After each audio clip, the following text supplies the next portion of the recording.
Hello guys, আসসালামু আলাইকুম। সবাই ভালো আছো? আমরা ভালো আছি। আমি আজকে চলে আসলাম নতুন একটা ব্লগ নিয়ে। এখানে দেখতে পাচ্ছো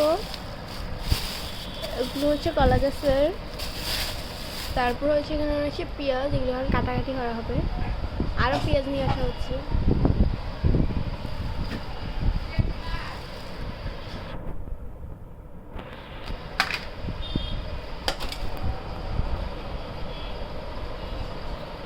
এখানে রয়েছে আলু,